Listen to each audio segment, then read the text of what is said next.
Я мечтаю о свободе, своей личной и свободе общества. Я мечтаю о свободе слова.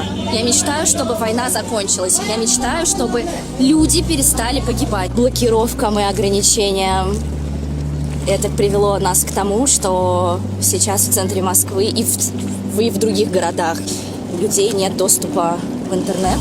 Не хочу привыкать. Так быть не должно. Этот конформизм меня пугает. Пугает быстрая адаптация людей. И это даже не адаптация, это смирение. Я ощущаю, что разные структуры типа полиции, суда, всякого такого, они не на моей стороне изначально. Когда я приезжаю мимо ДПСников, я ожидаю какого-то подвоха, и что мне придется защищаться. Это вот чувство уже, да, как будто бы ты в чем-то виноват, как будто он тебе может за что-то предъявить, оно ужасно. Я ненавижу это чувство, но я его испытываю каждый раз. Срывает на части, когда я слышу, что отчасти и мне в том числе говорят, что мне делать с моим телом. Я чувствую себя незащищенной, когда мне говорят, что ты сможешь это сделать только в случае насилия или медицинских показаний. Я начинаю задыхаться от этой внутренней клаустрофобии, в которую меня загоняют. Они и так уже очень много забрали, Это будущее, это возможности, это свободу. Еще и это заберете. Я не знаю. Пока что я чувствую силы, что можно что-то еще поменять. Олимпийская чемпионка Рита Мамун. Я мечтаю, чтобы война закончилась, я мечтаю, чтобы люди перестали погибать. И она, между прочим, гимнастка, друзья мои, а ведь гимнасты так ценны в Российской Федерации. Вот что меня удивляет, чем же она недовольна. Мы видим старую вот эту мусульманскую гимнастку, значит, гудоперчевую, и она вроде всем довольна. Что происходит? Олимпийская чемпионка, и, кстати говоря, спасибо за подборку, потому что это публикует «Новая газета Европа». Я считаю, что важно. Я считаю, что спорт, он такой, да, это лицо, это красивые, молодые, мускулистые, прекрасные ребята, на которых смотришь и получаешь удовольствие. Поэтому их слово ведь дорого стоит. Олимпийская чемпионка, поэтому спасибо за эту нарезку, за эту публикацию, это часть интервью ее. Олимпийская чемпионка по гимнастике рассказала, по гимнастике, это Винер, ну там узбекский Д'Артаньян, если есть Винер, который подозревает в том, что она просто приторговывает этими женщинами, которые в силу своей спортивной принадлежности и соответствующей данному виду спорта комплекции активно, скажем так, пользуются спросом среди тех, кто любит, тех, кто как тогда в свое время, вот как-то сказал Путин, помоложе. Он говорит, как хорошо, что вас в Чечне помоложе любят жениться. Вот, очень точная фраза. Я вообще люблю Путина, он цитирует всегда очень точно. Вот, помоложе. Вот те, кто любит помоложе, ну, чтобы уж совсем конкретно за задницу не взяли, то есть женщины такие, которые выглядят все время очень молодо, моложе своих лет, ну, собственно говоря, как несовершеннолетние они выглядят. Да, но это я отвлекся. Тем не менее, олимпийская чемпионка по гимнастике рассказала блогеру Вите Кравченко об ухудшении ситуации в России, запретах и о том, почему, вопреки постоянному чувству страха, не готова покидать страну. Цитата из интервью, соответственно, в ролике. Ну, она все время чувствует себя, да, ну, в общем, она много чего высказалась. Я не знаю, ну, как-то вот не взяли ее в Госдуму, по крайней мере, но в любом случае она переживает и со своей стороны пишите, как вы относитесь к ее высказываниям, к тому, что она говорит. Она так, ну, говорит, вот ей не нравится, что она ездит, и если стоит там какой-то ГИБДДшник, то у нее сразу ощущение такое, да, заранее вины. Это выработано, это вот действительно, наверное, многолетняя такая практика. Печально, что молодая девчонка, да простит она меня за такую фамильярность, об этом говорит. Я могу понять от людей моего возраста, я не знаю, может она просто так блажаво выглядит, потому что, ну, как-то вот да, 80 лет Советского Союза как-то к этому нас приучали, потому что кто-то решит, кто-то великий, кто-то прекрасный, все время решат, а люди позаботятся, но видите, нас, как бы так сказать, нам это навязывалось при том, что о нас еще и действительно заботились, потому что и квартиры раздавали. Потом уже, когда пришли новые времена, когда люди по старой привычке им сказали, теперь можно приватизировать, они начали приватизировать, но они не знали, что приватизируют, и одновременно приватизируешь и билет в пригород. Там прекрасные квартиры ниже уровня земли. Туда прикапывали владельцы квартир, которые приватизировали, потом черные риэлторы это все продавали, а потом много всего было интересного. Вот. Но в наше время, ну, действительно, там, хорошее, плохое, в чем-то хорошее, в чем-то плохое, но люди получали мало, там, не знаю, условно говоря, 200 рублей, ну, все остальное им просто, ну, как бы, жить есть где. Кто-то годами ждал эту квартиру. Еще раз, я не говорю, что это было идеально, но все-таки хотя бы изображалось, что вот то оттуда о тебе хоть как-то думает. Сейчас вот уже не очень изображается, а привычка осталась, я вот к чему веду. Мне печально видеть, что у молодой девчонки есть такая привычка, что она ждет, что о тебе кто-то там позаботится, не позаботится, вернее, а то, что она беспокойство испытывает, когда она подъезжает, значит, к полицейскому.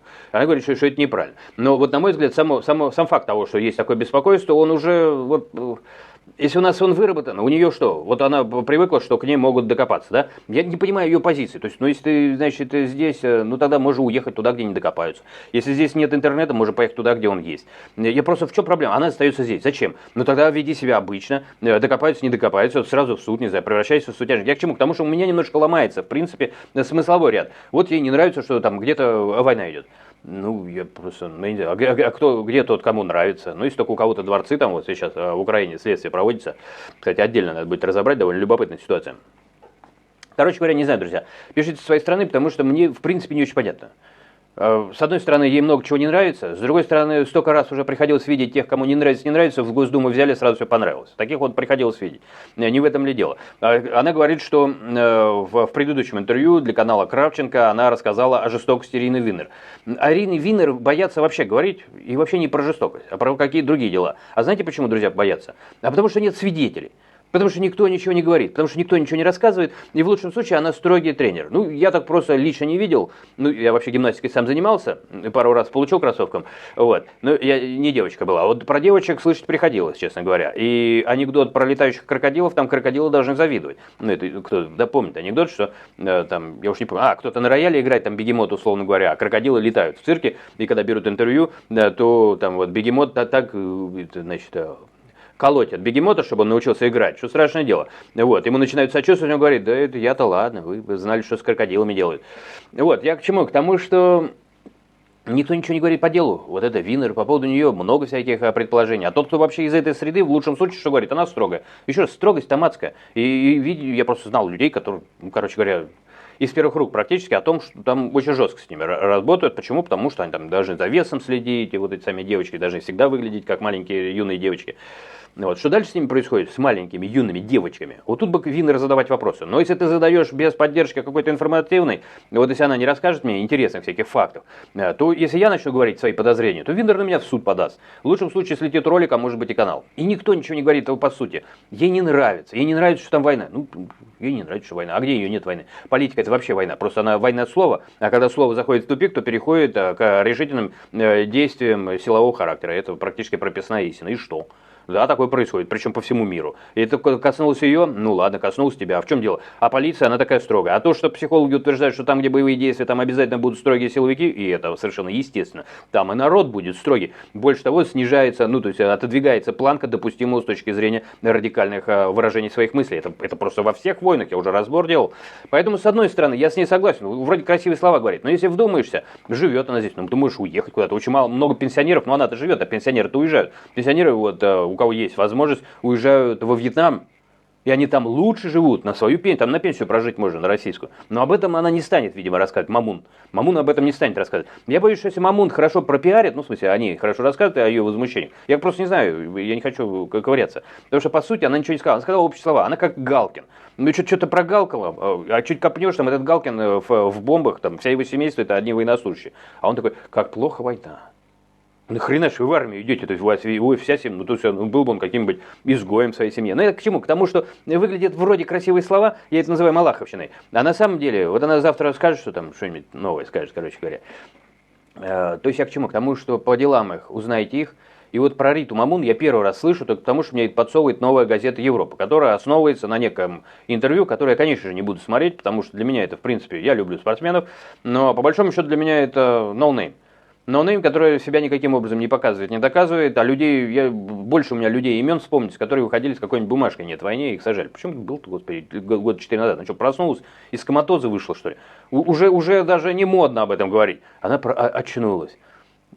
Причем сейчас это как раз стало, наверное, даже выгодно российской власти, да, почему-то, ну, сейчас на износ уже идет, это такой, я с боксом люблю сравнивать, Россия и Украина сейчас размен ударами, ну, как говорится, да, на счастливый удар расчет, кто кого там свалит, ну, это так выглядит, по крайней мере, со стороны, то есть на пределе возможностей. Если во все это верить, то тут сейчас уже можно говорить слово войну, можно войной называть. А раньше, просто вот мне интересно, вот она давала интервью раньше или нет?